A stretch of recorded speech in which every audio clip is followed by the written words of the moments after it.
किसी ने क्या कहा है, मैं तुम्हें जो मुझ पर विश्वास करेगा उन लोगों को मैं लेने के लिए आऊंगा। समझ गया? जो अभी आप लोग कर रहे हैं ना, ये आपका शरीर के लिए कर रहा है, आत्मा के लिए कुछ करो, आत्मा के लिए कुछ करो। आत्मा के लिए करने के लिए क्या करना चाहिए, इससे मत। ठीक है, आप लोग दोनों के लिए मैं प्रार्थना गर्छु। स्वर्गीय पिता परमेश्वर, म प्रार्थना गर्छु पवित्र आत्मा आजको दिन यो दुईजना व्यक्ति छ प्रभु परमेश्वर, आज यो दुईजना मानिसहरू प्रभु, उनीहरूलाई केही पनि थाहा छैन, केही पनि यिनीहरूले जानेको छैन। यिनीहरू एउटा ड्रेस लगाएर, यिनीहरू एउटा भेष एउटा धारण गरेर आज हिँडिराखेको छ। यिनीहरूले केही पनि कुरा जानेको छैन। स्वर्गीय पिता तपाईँ हुनुहुन्छ, तपाईँले नै यिनीहरूलाई बनाउनु भएको, यिनीहरूलाई उनीहरूको आमाको गर्भमा रच्नु हुने परमेश्वर तपाईँ हुनुहुन्छ।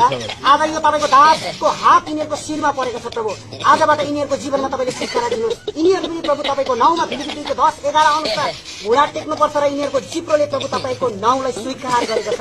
पवित्र आत्माको शक्तिमा म प्रार्थना गर्छु प्रभु परमेश्वर, तपाईँले दिनुभएको अधिकार हो।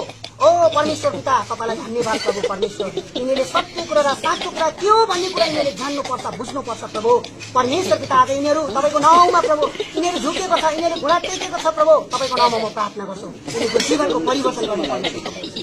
धन्यवाद स्वर्गीय पिता परमेश्वर, तपाईँले यिनीहरूको जीवनमा काम गर्नुहोस् प्रभु। आजबाट प्रभु यो उनीहरूको भेषमा होइन, तर आत्मिक वस्त्र यिनीहरूले पहिरन सकेको, आत्मिक जीवनमा यिनीहरू चल्न सकेको। आजसम्म यिनीहरू अन्धकारमा छ, तपाईँले भन्नुभयो जसले मलाई पछ्याउँछ र त्यसले ज्योति पाउने छ, जीवनको खैरा भनेको छ। आज तपाईँलाई साँचो प्रकार